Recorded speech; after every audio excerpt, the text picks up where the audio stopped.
against the law to look this damn good. Cause baby, I feel real good and I wish I would. It's gotta be against the law to look this damn good. Everybody watch out. Watch out now. Bite that, I'm ready bitch. for a good time, and I came to groove. The whole band's here, and you, we came zombie. to move. Got a fresh haircut and 2 new shoes. We're here all night like we got nothing to lose. Coming out the jacket, cause we're turning up the heat. I wanna see you clapping when you get Come on, about get your me. seat. Come on, It's time to come make on. it happen when we hit these streets.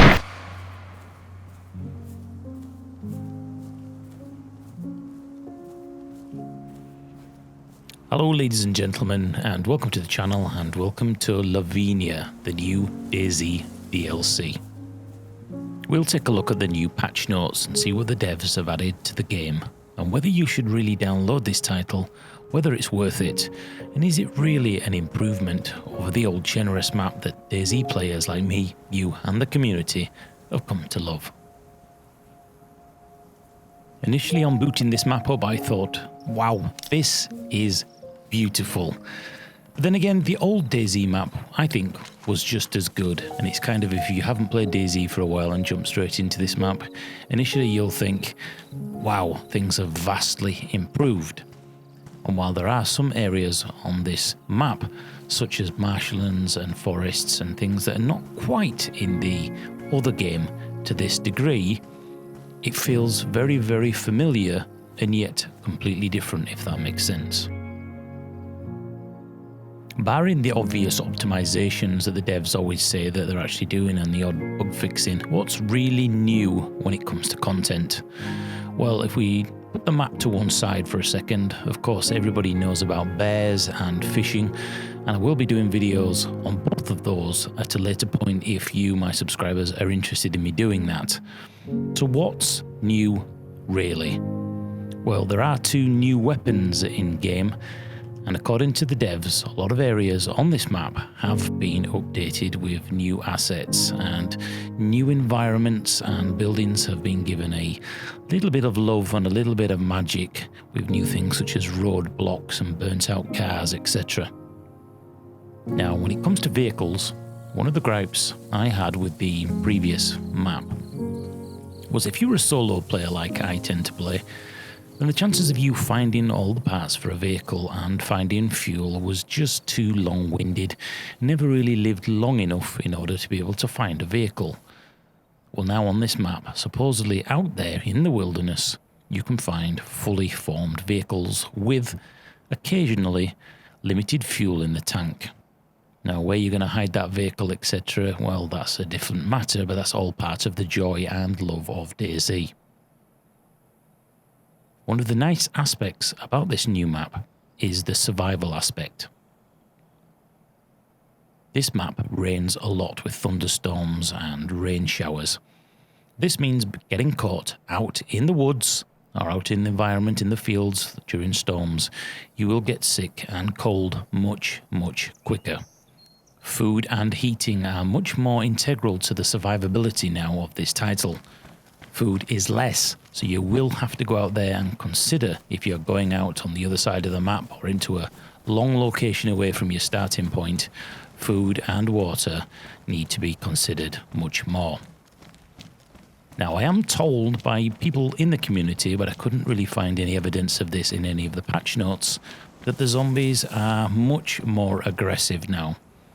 AKA, if you fire a weapon at a zombie, they are more likely to want to swarm you and attack you and chase you further. And what we'll do on screen right now is we'll have a look at a little example of that, and then we shall go back on to what I actually think about this map and a look at some of the new locations.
Are they more aggressive? It's hard to tell because I'm playing on the WAF servers as usual.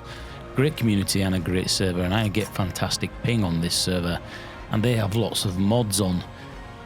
Maybe it is a placebo effect, but I felt that the zombies were running a little bit faster, and there was more of them that seemed to be attracted from a larger distance away from the initial gunfire. But if you think they're more aggressive, or they feel slightly different to vanilla, then let me know, and maybe we can do some more tests in a further video on just how far and how many we can get to be attracted to our position once we open fire. I think it would be a dream to be able to say that there are no bugs left in DayZ, because everybody knows it's like the Amazon round here.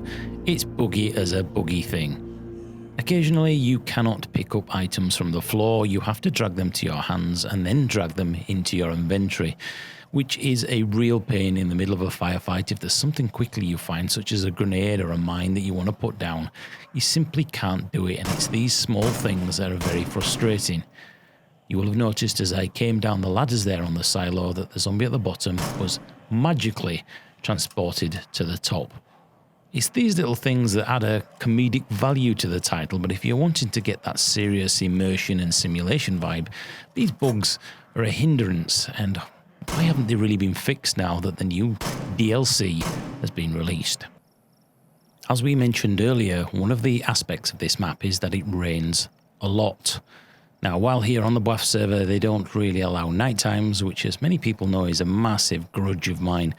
As being at night with tactical flashlights and lasers and N-Vision, it really does add that immersive aspect to it, and DayZ default map when it comes to dawn and dusk are just incredible. And I haven't had the opportunity to be able to experience this new map in that, now that they've updated a few things, but hopefully if we jump into another server at another point, we will have a look at the different times of day on this map and try and find some of the most beautiful areas. As you can see on screen, they've now added the ability for you to be able to collect sticks and woody good things with your hands rather than needing an axe or a knife, which is a nice little feature. Even though it's minimum, I guess it is a little direction in the right way. Fishing can be done in the rivers, the creeks, the marshes and the swamplands, and you can either do this two ways by creating a fishing rod yourself with a line and digging worms, or you can find proper bait out there in the wilderness and a foldable fishing rod. Just be aware that when you actually catch the fish, there's only a few fish at the minute, as you can see. Buggy as always in DayZ, I've slapped the fish on the back of my own head. Remember that you will need to be able to cook this, as it will be raw, and if you haven't cooked it after a certain amount of time, it will go rotten, and you're going to lose the value of all your fishing time spent down around the river, the bogs, and wherever else.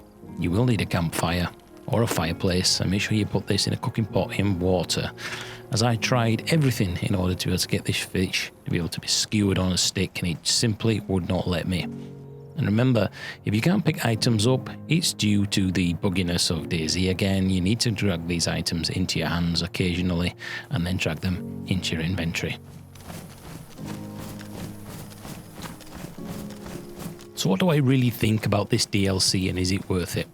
Well, if you love DayZ, like I think the majority of my subscribers do, £11 is really not going to break the bank.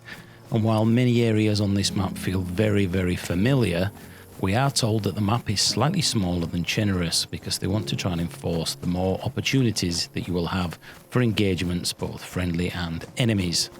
And while I have mentioned at the beginning of this video that everything feels familiar and yet different, expect to come in and find many of the same scenic buildings, such as the military tents, the bunkers.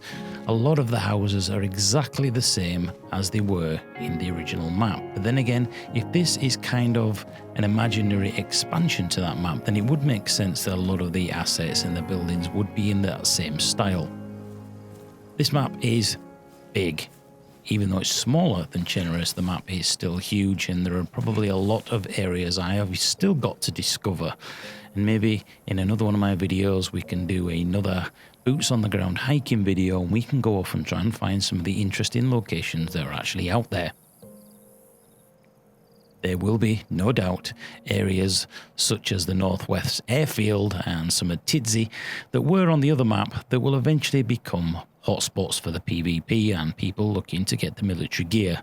Where those areas are at the minute, because it's new, I think people are still investigating, so there isn't really an area I can recommend for you to go in order to be able to get that PvP contact you're wanting if you want that adrenaline rush. For £11, it's a no-brainer. I just wish they would have added new features, a lot more new features. I myself really wanted missions added so that the single players out there could go out and say, kill 2 deer within the next hour and take them to a trader for a Brucey bonus, etc, etc. These missions would add a reason to be able to want to go out in the field, especially for smaller players. Like myself, have got no interest in spending a week and a half building a base just for one of the larger clans to get together and smash your head in. It really doesn't interest me, and I find it very, very frustrating. So yes, I can recommend this. It's beautiful. It's more DayZ, and anything more DayZ is bound to be a winner in my eyes. I'm playing on the WAF servers, which has got fantastic ping, great admins, and the community so far have been absolutely spot on. There are groups of players on these servers which, well, more targets for you to kill. I hope you've enjoyed this video. I think we will do something a little bit more in-depth if people like it, and if you've made it this far, type in the comments box the word Beckinsale, and I will know you've made it this far. And for those who haven't, they will be wondering why that name is in the comments box.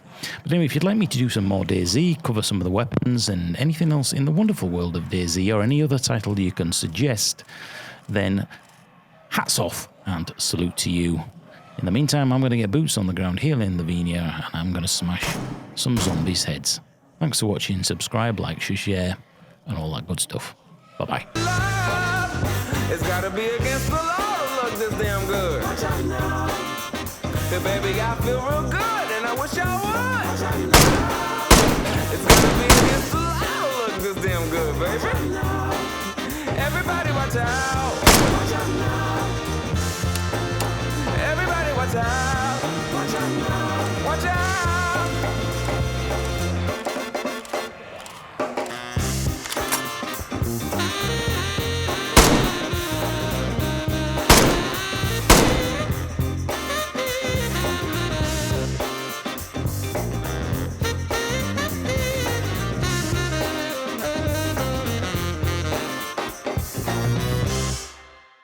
That'll fucking do.